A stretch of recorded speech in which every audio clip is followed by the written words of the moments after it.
Isi chat terkait Sumpah Setia bikin Mumun Boy sebentar lagi menemui nasib tragis, ditulis oleh X Hardy dari siwar.com. Sebelum kita lanjut, jangan lupa subscribe dan nyalakan loncengnya agar Anda menjadi yang pertama mendapatkan informasi dari jurnal terupdate. Mumun Boy terus berusaha menyangkal dirinya bersalah. Ini wajar karena hidup matinya dia sangat tergantung dari cara pembelaannya. Dia menuding kasus yang didakwakan kepadanya adalah dalih terkait pembubaran ormas terlarang. Dia menuding perkaranya sengaja dibuat-buat demi pembenaran atas pembubaran ormas terlarang oleh pemerintah. Jadi sebetulnya skenario dari perkara ini mereka ingin membuktikan karena sudah kadung membubarkan FPI. Nah, karena itu sudah kadung dibubarkan. Tapi alasan pembubarannya itu karena ceramah Habib Rizik pada saat milad tanggal 16 atau 18 Agustus itu 2014 yang diframing oleh mereka mendukung IS, padahal tidak, kata Mumun Boy.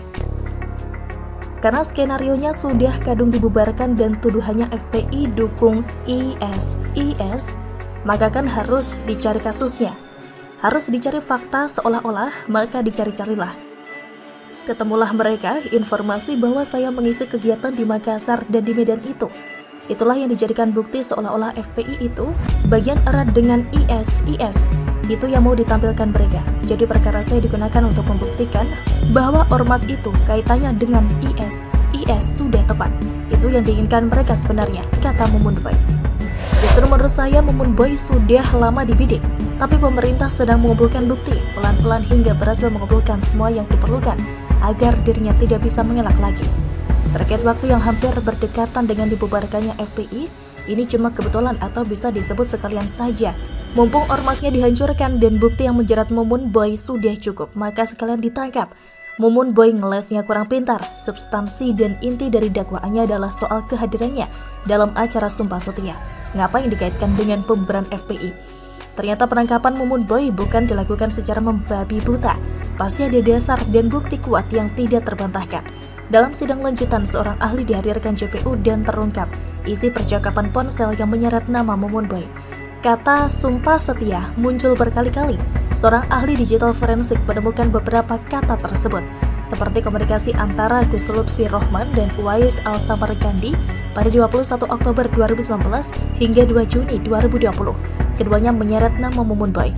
Saya bacakan percakapannya. Siap, terjemahannya. Baiat ada, tidak usah terjemahkan. Siap, setelah baca, dilanjutkan dalam bahasa Indonesia. Baca sumpah dan janji aktivis FPI, siap. Saya lihat sekung Mumun Boy di YouTube kok ada terjemahannya. Mubah saja, boleh pakai boleh tidak, kata WK, ahli digital forensik. WK juga menemukan komunikasi akun WhatsApp atas nama Asmi Aziz Riau pada 2 Februari 2019 hingga 24 Agustus 2019. Dalam percakapan tersebut, Asmi turut menyebut Mumun Boy dan berkaitan dengan kata-kata tersebut. Izin bang, kami minta teks tersebut untuk pelantikannya. Boleh bang? Terima kasih. Udah ganti imam daerah dari Habib Taufik ke Habib Rafiq.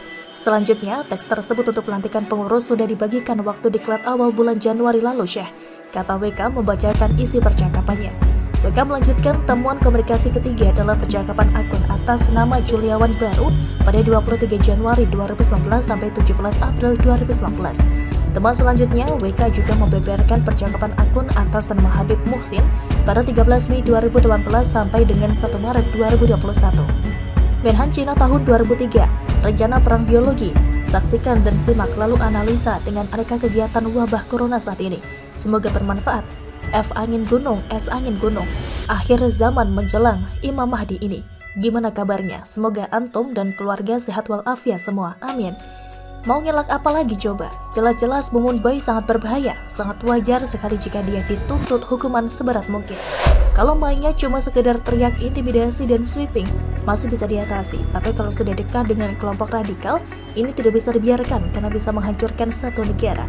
Yang terlihat harus ditindak tegas tanpa ampun, yang meninggalkan negara ini dan membakar paspor demi bergabung dengan kelompok radikal. Tapi tidak layak dan harus dilarang kembali ke NKRI.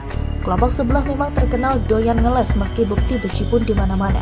Sudah jelas salah tapi masih merasa suci. Sikat, bagaimana menurut Anda? Novel Bamukmin yakin jadi cawapres hasil ijtima ulama, ayo dukung, ditulis oleh X Hardi dari siwar.com. Sebelum kita lanjut, jangan lupa subscribe dan nyalakan loncengnya agar Anda menjadi yang pertama mendapatkan informasi dari jurnal terupdate. Mari kita bicara lagi soal halusi Novel Bamukmin yang konon katanya dan kabarnya pernah bekerja di Pizza Hut. Bisa dikatakan dia beruntung karena hanya dia sendiri yang bekerja di sana.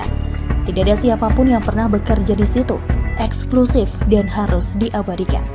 Beberapa waktu lalu, dia mengaku ingin mencalonkan diri sebagai calon wakil presiden pada pemilu mendatang. Saya pikir Rizal Ramli sudah cukup halu ketika dia ingin jadi capres dengan memamerkan dirinya. Ternyata ada yang lebih halu berkali lipat. Orang yang tidak bisa apa-apa, tidak punya prestasi apa-apa selain jago teriak kriminalisasi ulama, rezim otoriter penistaan agama, malah mau jadi pemimpin di negara ini. Hanya orang stres akut yang mungkin mau memilih dia. Akan tetapi niatnya tetap tidak luntur dimakan waktu. Malah makin kesini niatnya makin serius. Novel masih menunggu hasil ijtima ulama.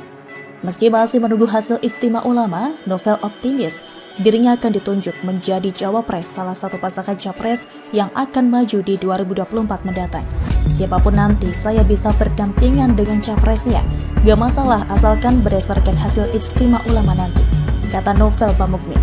Novel juga yakin bahwa dukungan kelompok PA212 Jamaah Tabligh sudah mulai diberikan ke dirinya.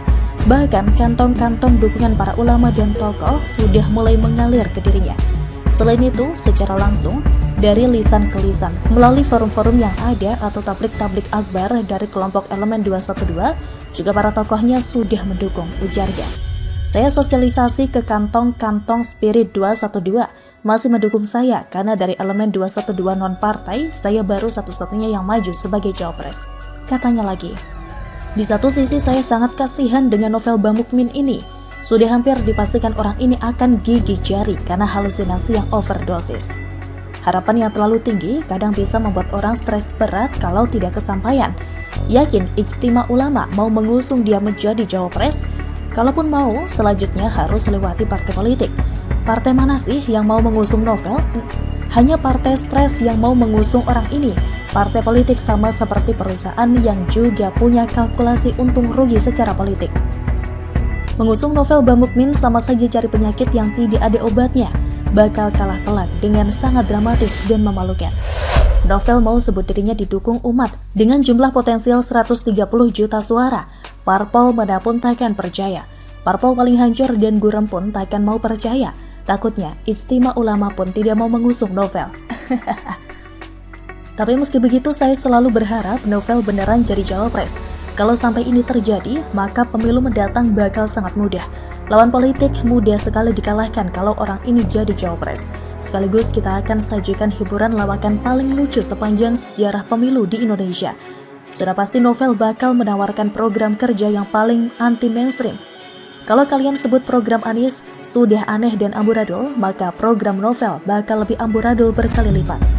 Saya tak bisa bayangkan, hihihi. Saya tidak paham kenapa ijtima ulama tetap dilaksanakan, padahal kelompok ini sama sekali tidak dianggap dalam politik, hanya saja mereka dimanfaatkan. Sampai saat ini mereka masih belum resmi ingin mendukung capres mana yang akan mereka dukung. Sejauh ini, hanya ada 3 nama yang menonjol di sejumlah lembaga survei, yaitu Prabowo, Ganjar, dan Anies. Kalau Prabowo, kalau tidak salah mereka tidak akan mendukung lagi. Bahkan saat dengar kabar Prabowo mau nyapres lagi, mereka menolak dan meminta Prabowo lebih baik jadi negarawan saja. Belum lagi pengkhianatan di masa lalu yang menyimpan luka yang masih menganga lebar. Kalau Ganjar, ini peluang yang sangat impossible, 0% karena Ganjar dari PDIP dan kubu sebelah sangat alergi dengan PDIP yang sama saja dengan partai paling berkuasa saat ini.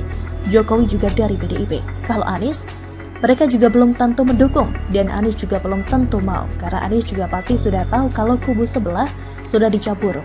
Bergabung dengan mereka bisa merusak citra baiknya. Tapi belum tentu juga sih, bisa jadi dia tetap merangkul. Yang paling jelas adalah duet Rizal Ramli dan Novel Bamukmin sama-sama sudah ngebet. Let's see what happen next. Yang jelas kita tetap dukung duet itu saja. Terus ditampil politisi PDIP belum lama ini, telah mengungkapkan tanggapan soal ambisi Novel Bamukmin untuk menjadi calon wakil presiden atau Cawapres 2024 mendatang. Hal tersebut disampaikan Ruhut Sitompul melalui akun media sosial Twitter. Dalam cuitan yang dilontarkan, sontak @Ruhut Sitompul tampak tertawa saja mendengar rencana Novel Bamukmin yang hendak menjadi Cawapres 2024 nanti. Hahaha, tertawa aku termehek-mehek. Melihat kelakuan kadrun ini makin pesong saja, ujarnya melalui akun Twitter pribadi @Ruhut Sitompul.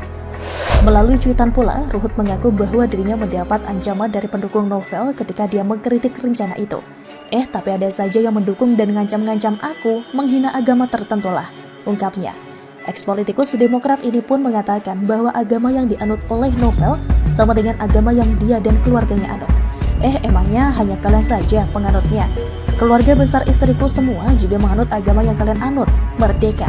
Tandasnya dikutip dari Galau Media, Kamis 17 Februari 2022. Bagaimana menurut Anda?